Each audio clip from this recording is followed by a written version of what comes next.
Today marks a pivotal moment in international diplomacy.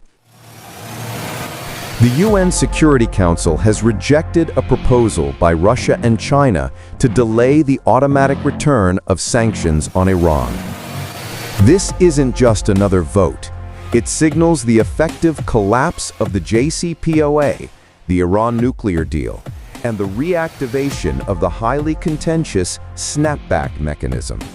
Why is this mechanism so controversial, and what does it mean for global security, energy markets, and U.S. alliances across Europe and Asia? Stay tuned as we unpack the consequences of this historic decision.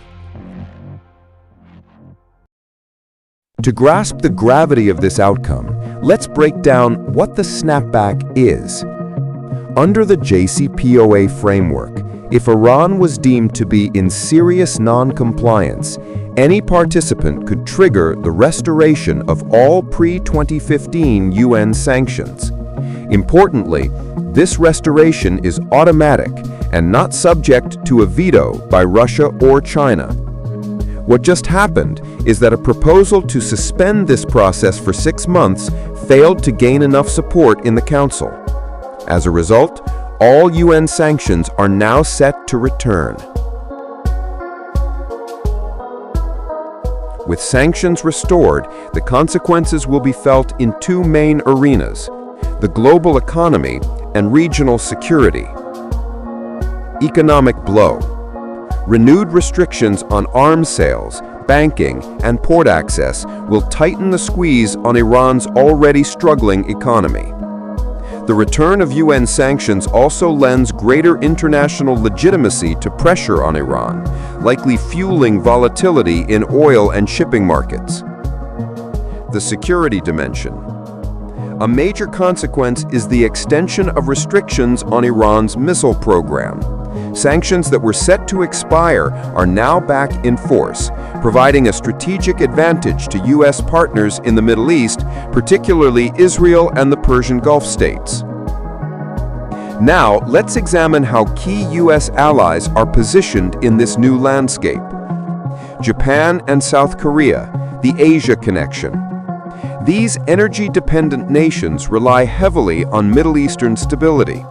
For them, the snapback represents a double-edged sword, supporting U.S. strategic objectives while risking disruptions to vital energy supplies and trade routes. The European powers, UK, France, and Germany. Known as the E3, these states had long sought to preserve the JCPOA. Yet, with the snapback triggered, they face mounting pressure to align fully with the U.S. sanctions framework. This could mark a decisive moment for transatlantic unity, but also a final blow to Europe's independent diplomacy with Iran. With the rejection of the 6-month suspension, we have entered a new phase of maximum international pressure on Iran. The question now is, how will Iran respond? Will Iran escalate by formally abandoning the JCPOA and pushing uranium enrichment to unprecedented levels? Or will this renewed global pressure eventually drive Iran back to the negotiating table under new terms? What do you think? Was this UN action a necessary step for global security, or a dangerous gamble that could spiral into uncontrolled escalation? Drop your analysis in the comments, and don't forget to like and subscribe for more sharp, real-time geopolitical breakdowns.